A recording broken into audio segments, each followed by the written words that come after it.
Hey, what's up, everybody? Welcome to Saturday. I don't know why I said that. Welcome back to the channel, the Model Building Corner. I'm Joe. She's done.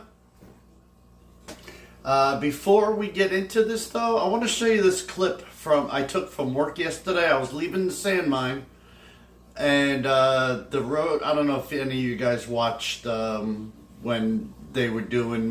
We were doing a day in the life. You know what you do away from this place. But so anyway, the road leaving from the sand mine to the main road, it's like, I don't know, almost 2 miles. And there's always wildlife there. I've seen deer, and I thought Florida had many deer, but there's like huge deer in there. There's turkeys and all this other stuff. So look, check this out. Look what I recorded yesterday. Boy, these guys are brave a week before Thanksgiving. They look nice and fat too. Yes, so I thought that was cool. They look like easy pickings, right? So you hunters, in fact, it's funny. One of my viewers, I can't remember who it was out on a turkey hunt a couple weeks ago, and then the gentleman that I'm going to be featuring tomorrow in my Model Cars and Coffee Viewer Edition, he's on a deer hunt this weekend, so he's not going to see the video till he gets back. And it's funny, you guys say you're out there deer hunting. I call it ambushing. You know, that's just me. You know, if you're on the ground and you're hunting a deer, then you're hunting. But if you're standing in a tree waiting for them to come by, come on, you're ambushing. Anyway, I'm just teasing, guys. I don't want hate mail. Don't unsubscribe. I'm just joking, okay? Anyway. So let's get into this reveal, okay? Because that's what you're here for. So without further ado, let's do it.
All right, so here is my 1967 Chevy Impala Super Sport that is roughly 25 years old. The owner sold it to a high school senior who in turn took the car and proceeded to try to make his first street machine out of it. With the help of his dad, they pulled the engine. And they did clean the engine up. It wasn't a complete rebuild. They put a cam in it. They went through the heads. He bought a cheap dress up kit for the engine. While the engine was out, he spray bombed the engine compartment and hit the all the components in there. They did have to put some new suspension parts in there. So as you can see, it does have some new suspension parts, new ball joints and stuff like that. The kid did not take this to a shop to have the exhaust done. This basically is homemade exhaust that he did in his yard. What else? The paint, of course, shows its age. You know, he's happy driving it the way it is. He can't afford to get a paint job done to it yet. It does have a little bit of body rust starting to show up, but not a lot. This side was the worst for him. Back there on the rear quarter panel. Originally, the plan was that these were going to be brand new Kragers that his parents got him for Christmas, but I forgot that you cannot do that to me a black wash on the Revell Chrome Spray. It basically dulled them out and made them look gold. So he picked those up secondhand. Let's say that. All right. Let's see. I didn't forget the wiper blades this time. This model itself was both fun and annoying at times. It's got everything. It's got stuff that went great. It's got stuff that went bad. It's got stuff that I screwed up, and it's got stuff that I forgot. And the first thing I forgot is I wanted to put the tack in the interior that I got from Don when he sent me that box of 3D printed parts. I forgot to use that, but I did. Whoops. Let's not break it, Joe. But I did use the MSD box, which the ignition. But I didn't wire it, not because I didn't want to, but because I forgot to wire it before I actually put it in the car. And then there was no way. And then it's also, I guess it's going to be a good thing. And I'm going to take this off the cradle so you guys can get a better shot. The aftermarket carburetor, same thing from Don that was 3D printed. I tried to make the inside look the way they look, but that's a little bit too bright. But the carburetor is so big, and the distributor is also a 3D printed resin that he sent me. They basically touch each other, and there's not a lot of room, put it this way. And so that's that. When I was putting it together, I mean, everything's lined up chassis-wise, but to me, I don't know, for whatever reason, the rear wheels and the front wheels are sitting too far back, in my opinion. I can't remember if that's the way this kit was. I built this car originally once back probably 15 years ago or so. I did the bare metal foil, and I did it in the matte finish, not the chrome. And it did come apart in some places while I was trying to manhandle this body on the chassis. So I actually covered it up. I touched it up with the pen that let me grab one in the package so I can show you guys. Let me pause this. Okay, this is one of the pens that Tom sent me in that package with the model kit. He said he got these from Dollar General or Family Dollar. I can't remember, but Crafter Square. I'll tell you what, man, this thing flows so nice. It flows better than a Sharpie. And it's not as shiny as the Molotov. The only downside is that I don't know how long it's going to take to dry, if it will dry, because I actually had to touch it up a second time because I touched it. And I also put it on the wipers because I don't like chrome wipers, and I did the blades in black. So yeah, these I'm assuming they're not expensive at all. So I liked it, and that's the gold one that I did on that and that. That's a little bit too bright for that. I also did some, tie downs for the hoses. So the battery in this one is a one of those non maintenance styles. There was basically, it's just a flat surface. There's nothing on there.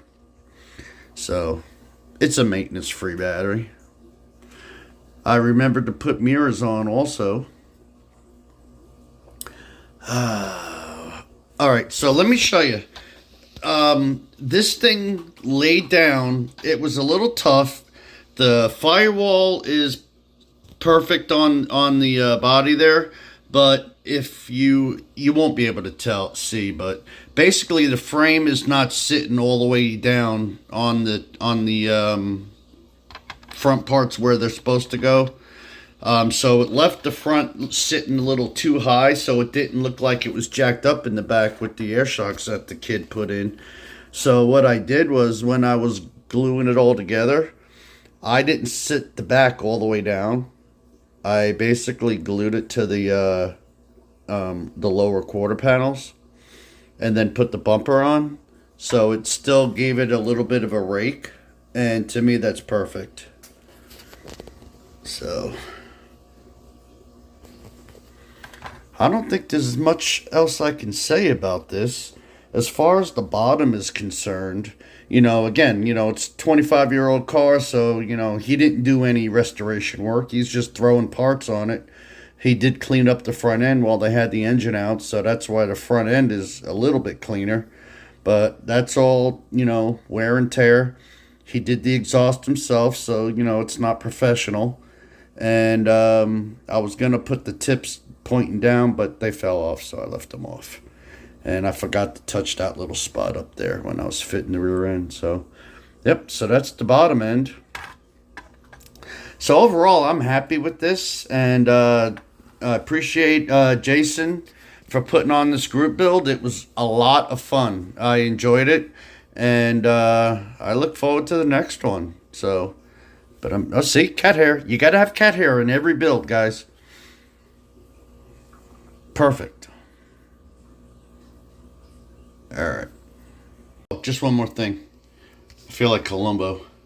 I do have the air cleaner for it. For picture purposes, I can set it on there, but it doesn't fit. I had to, I think I showed you guys. I basically filed the inside of it and made the inside a little thinner so it would fit over the carburetor, which it did, but now with the distributor in, it doesn't sit all the way down. And I forgot to paint the filter element. And then as far as the hood is concerned, remember he bought an aftermarket hood with the scoop on there because he's cool. That's why it's primer, because he can't afford to have the car painted. But when he took the old hood off and put the new hood on, he forgot about that chrome piece that runs along the bottom of the hood. So that's why he's got that little gap there, which he's okay with, considering I lost it. I can't find it, to be honest with you. So that's my story, and I'm sticking to it. Well, that was it. Hope you guys liked it. Hey, I put up a short on it also. It's funny, Lee Greenwood, I mean, the guy's known for that one song, God Bless the USA, but he's actually got so many good songs that whenever he becomes relevant again and they start playing that song, which they have, I resort back to YouTube and start watching some of his other songs because, man, they're so beautiful. I put one in the short, but you guys should check him out. It's pretty good. But anyway, I got to put together that video for tomorrow. I mean, nothing like waiting for the last minute. They got a saying for us procrastinators. How does that go again? Why do today what you could put off till tomorrow? I think that's it, right? I don't think I got it backwards. So yeah. So I'm going to put that video together for my Model Cars and Coffee Viewer Edition. So please stand by, guys, tune in for that. And other than that, I'm going to say goodbye. All right. See ya.